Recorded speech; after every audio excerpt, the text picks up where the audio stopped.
Próxima pergunta. Vou fazer aqui.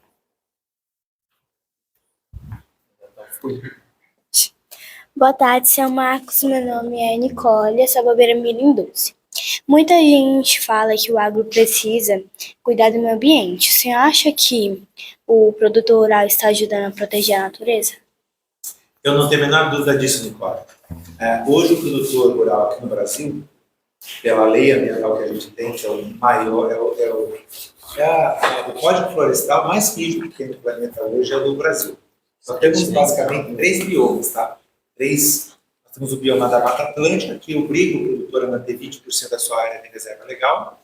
Nós temos o bioma do Cerrado, que é o que tem no Tocantins, na sua maioria, do espaço, que obriga a gente a manter 35% da área de preservação.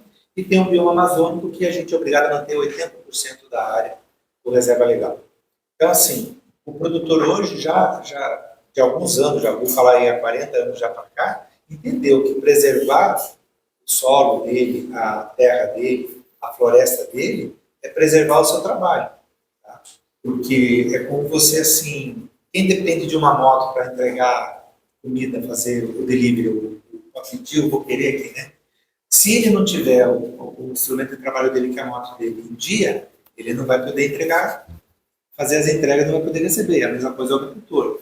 A gente tem que cuidar das nossas nascentes, cuida de ter uma tecnologia de manejo do solo adequada e também cuida da nossa floresta. Por que isso? Porque na floresta é que está boa parte de algumas reservas que a gente vai precisar. Por exemplo, uma experiência que a gente fez lá no Paraná é com a floração da soja. Toda planta tem um momento que ela tem flores. Tá? Essas flores são os que vão dar os frutos. Se a abelha fizer a polinização dessas flores, nós vamos ter muito mais produção do que na área onde não tem abelha. Nós tínhamos, naquela ocasião, em torno de 289 caixas de abelha espalhadas pela fazenda. Foi um ano que a gente bateu recorde de produção de soja, em função da condição da planta, da abelha polinizada. Então, a gente já entendeu que o produtor ele vai ter mais sucesso se ele trabalhar em conjunto com a natureza. Né? Hoje, o agricultor ele não faz queimadas. Mas tem algumas queimadas? Tem, mas a gente tem que lembrar também que, Tocantins é o estado que tem maior incidência de raios aqui, né? Então, muitas das queimadas que tem são de causas naturais, tá? Existe o caso, às vezes, até de algum motorista, não estou falando de caminhoneiro, não, estou falando de pessoa que fuma, está dirigindo, pega a tuba de cigarro e joga pelo vidro. Então, o sargento que não me deixa mentir que muitos dos incêndios ocorrem ocasionalmente, não são deliberadamente criminosos. Mas ainda assim, tem alguns agricultores que estão atrelados ainda a um pensamento antigo de que a queimada vai renovar a pastagem. Tá? Na verdade, ela até vai renovar a pastagem, mas vai trazer muito mais malefício do que benefício. Então, hoje a gente trabalha com uma série de campanhas para incentivar o produtor a usar os manejos adequados, né? De solo, de pastagens, da conservação da floresta, das reservas de água, né, as nascentes. E eu acho que isso é feito com uma certa facilidade no Brasil, porque a gente vê assim, outros países, por exemplo, na Alemanha hoje, só tem 7% da sua reserva, no país inteiro, só 7% da área em reserva. Os Estados Unidos não chega a 20%. O Brasil tem 65% da sua área territorial de floresta. Ninguém cuida mais do meio ambiente do que o brasileiro. O resto do mundo critica muito, mas apontam um dedo, mas não são capazes de ver o que eles fazem.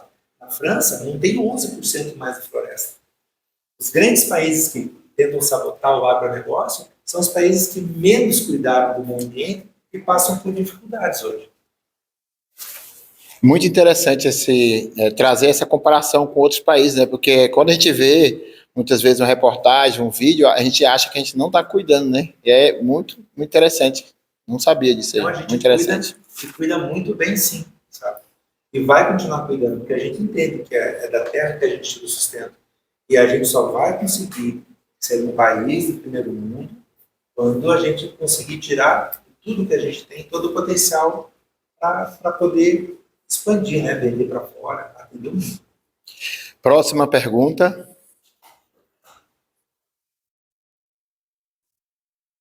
Quem é você? Boa tarde, senhor Marcos. Eu sou a Ludmila, bombeiro Mirim 06, e eu quero perguntar para o senhor quais são as oportunidades para os jovens que querem trabalhar no agro hoje em dia. Então, olha só, vocês têm hoje uma facilidade em relação à minha geração, que é chamado smartphone. Vocês dominam essa tecnologia de celular, tudo que tem em mídia social, para começar, muito mais do que a gente. Vocês têm uma ferramenta na mão que pode trazer muito conhecimento para vocês. Mas, se não for usado adequadamente, vai criar distração para vocês. Né? Então, eu vejo assim, as oportunidades que a gente tem hoje, principalmente para os jovens, mesmo diretamente na agricultura, são todos através de muita tecnologia. Eu já falei, por exemplo, dos tratores autônomos. Ah, mas o trator é autônomo, não precisa operador. Um trator, não. Mas se você tiver uma frota de 15 tratores operando, alguém vai ter que estar lá operando o sistema, né? Calibrando o sistema, fiscalizando o serviço, fazendo as medições, as manutenções elétricas, eletrônicas, hidráulicas, mecânicas. Tem toda uma quantidade de profissões que ainda não foram nem criadas. Gente. Existem profissões daqui a 10 anos que a gente ainda não consegue criar, tá? Que vai ser necessário. Analista de dados, o pessoal que cria algoritmo, para entender o que a natureza mostra para a gente, porque muitas vezes a gente não tem a percepção do que está acontecendo na natureza. E a natureza ela pode dimensionar isso para a gente, pessoas vão poder observar, vão criar algoritmos para entender o que esses resultados significam para nós. Uma das coisas que eu acho bastante importante, que vocês gostam de fazer com as mídias sociais, é a comunicação na agricultura. Hoje o agro precisa de muita gente comunicando o que a gente faz bem. Né? A gente se voltou tanto para a tecnologia no campo e esqueceu de comunicar o que faz. Nós fazemos o bem, nós conservamos, mas pouca gente sabe porque a gente não consegue comunicar. Imagine se cada um de vocês tivesse aqui um canal divulgando o que o agro faz de bom. Né? Divulgando lá o que o seu pai criou de galinha, o quanto de ovos que ele tira por dia, o quanto que um bezerro cresce, ganha de peso em determinado momento, o quanto que um cacau produz, o que você pode fazer em termos de manejo de conservação do solo, como criar peixe. Gente, se a gente for conversar, tem oportunidade para vocês aonde vocês olharem. Só que vocês precisam direcionar o foco para isso. Senão o cavalo passa encilhado entre vocês e vocês não vão enxergar a oportunidade. Tá? Respondeu, Ludmila. São muitas oportunidades, né? Então, assim, realmente no mundo do agro, se vocês voltar para esse, olhar para esse local, para esse momento, para esse mundo, vocês vão se dar muito bem. Porque eu sei que na cabecinha de vocês fica pensando quanto que ganha, né? Ganha bem. Além de, se você gostar, se apaixonar por essa área, vocês vão ver. Ganha bem, sim. Tanto é que você vê aí o povo do agro aí, caminhonete, chapéuzão chique, tá vendo? Tá? Esposa bonita. Esposa bonita, pronto. Filho mais ou menos bonito, mas é bonito não, também, né? A cara dele. Mas, brincadeiras à parte, minha gente, de verdade, Ludmila, é um local que você pode prosperar, sim. E os tratores lá, tem ar-condicionado, essas coisas? Então, outra vantagem, né? Ainda que você queira trabalhar como operador de trator, as condições são muito melhores hoje. Eu sou da época que nós tínhamos que trabalhar com CBT sem freio. CBT, que é um trator com freio, é luxo, né? Não tinha cabine, era capota, né? Hoje não, hoje você entra, tem ar-condicionado, tem internet, tem frigobar. Às vezes eu fico pensando o que fazem lá dentro, porque o que você menos faz é trabalhar, porque ela anda sozinha, tem piloto automático na máquina, ela se autorregula durante o dia. Imagina assim, você vai colher de manhã o milho, a temperatura está uma, a umidade da planta está num sentido. Ao meio-dia, por causa do calor, aquela umidade muda. Se você não mudar a regulagem da máquina, você acaba perdendo o milho. A ventilação sobra tudo para fora, pois a máquina já faz isso. Ela tem sensores que ela identifica a umidade, o calor, a temperatura, velocidade. Ela não deixa você acelerar, você vai querer acelerar, não, você vai ir tudo mais. Não dá, a máquina já está cheia, tem que diminuir a velocidade. Tudo isso hoje facilita muito. Ah, mas daí o cara não trabalha? Não, ele trabalha. Se ele entender como tirar o melhor da ferramenta, não tenha dúvida que ele vai ser um excelente funcionário. É como aquele funcionário que vai roçar uma cerca, ele afia a foice mais vezes durante o dia do que o outro. Ele faz menos esforço para fazer o mesmo trabalho. Então, tem muito muita bom. Coisa. Próxima pergunta, pergunta 10.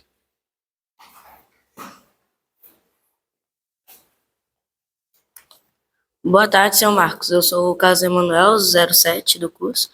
Eu queria perguntar que tipo de profissionais do campo mais precisa? Os que trabalham com força ou que entendem de tecnologia? Muito bem. Antigamente, a gente podia dizer que 90% da mão de obra na fazenda era braçal e 10% usaria conhecimento e tecnologia. Hoje inverteu, tá? Vai precisar de alguém fazer trabalho braçal? Vai, porque eventualmente você ainda vai precisar, por exemplo, abrir uma cerca, fechar, apontar, por enquanto. Porque tem até máquina já de fazer cerca que um operador faz o serviço de 4 a 5 pessoas. E durante o dia ele faz o serviço de 5 dias, tá? Então, eu acredito sim que a humanidade está caminhando para ter mais tecnologia e conhecimento na agricultura. Isso quer dizer que vai faltar emprego? Não, não vai.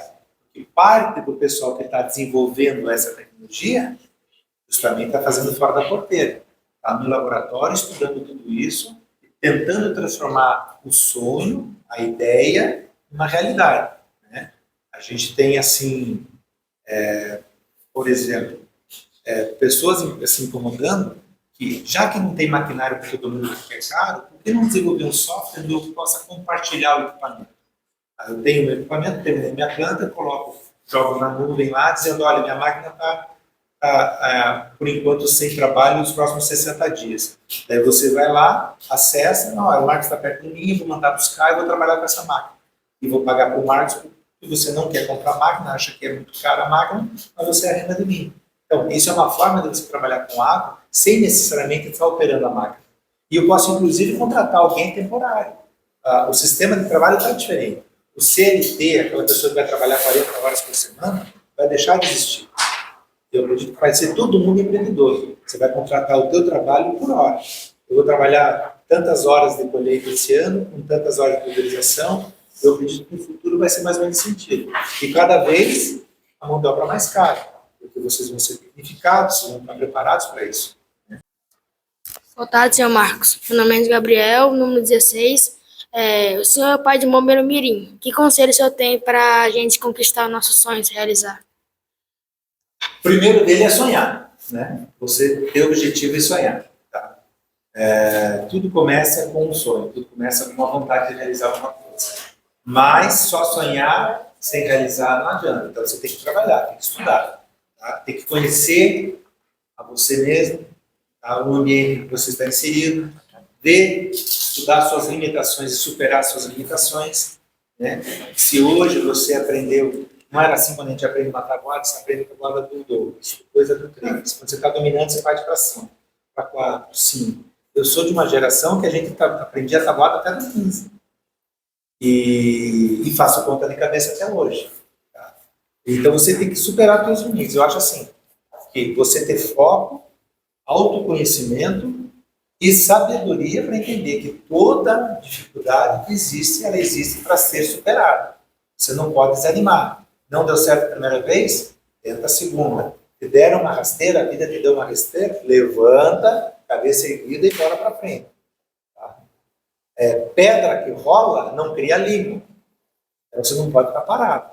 Tá? Então, conheça a si mesmo. Por isso que eu acho importante o Wanderman. Vocês aqui estão participando de um grupo, então se conhecendo, pessoas, realidades diferentes, pensamentos diferentes, vocês estão se conhecendo melhor, estão sendo levados todo dia a testar o limite, seja intelectual, seja físico, seja de relacionamento, seja psicológico, de alguma forma, e tentando superar isso, um dia após o outro. Por isso é que eu conselho para vocês sonhem e vão em busca do seu sonho, sempre pelo caminho certo. Não desistam do sonho de vocês. Se cada um de vocês aproveitar 10% do que eu estou falando aqui, eu já vou me sentir satisfeito. Tá? Porque tem muita coisa para vocês fazer, tem muito desafio pela frente para vocês. Tá? O mundo inteiro é um desafio para vocês. Então, foco e pé na tábua. Pé na tábua, muito bom. Estamos chegando então ao final do nosso podcast Voz Mirim. Passou muito rápido, mais de 1 hora já, tá? E você que está gostando do nosso episódio, compartilhe nosso conteúdo para mais pessoas entender um pouco do agro, a importância do agro no Brasil e principalmente no nosso estado aqui do Tocantins. Seu Marco, o senhor quer deixar algum recado final, alguma indicação de algum livro? alguma coisa para eles? Então, pessoal, eu quero agradecer antes de mais nada a oportunidade de estar falando com vocês, de poder compartilhar com vocês a experiência que eu tenho até hoje. E assim, ó, indicação de algum livro, qualquer. Leia. Ler faz parte do aprendizado, do autoconhecimento. Conversem com as pessoas. Não tenham timidez para perguntar. Ninguém nasce sabendo. Todo mundo tem direito a questionar, a perguntar. E tem direito a receber respostas honestas. Então, vocês têm essa condição de perguntar. Não entendeu? Pergunta, pergunta, pergunta, até entender. E vocês vão descobrir que quanto mais vocês vão saber, mais vocês vão querer saber, porque vão entender que ainda sabem pouco. Ok? Muito bom, uma salva de palmas, minha gente.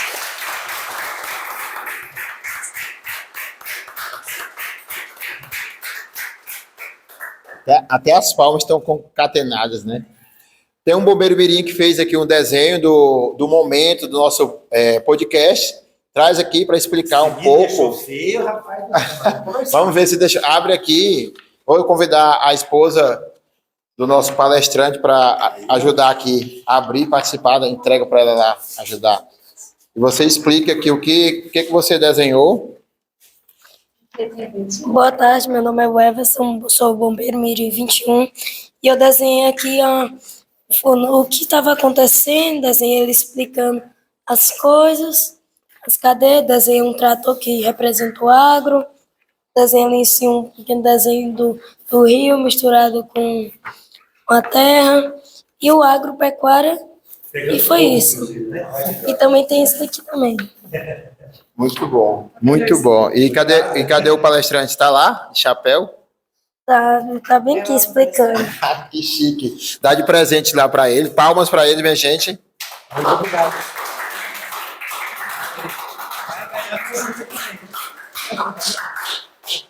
Vai ganhar uma moldura. Vai ganhar uma moldura.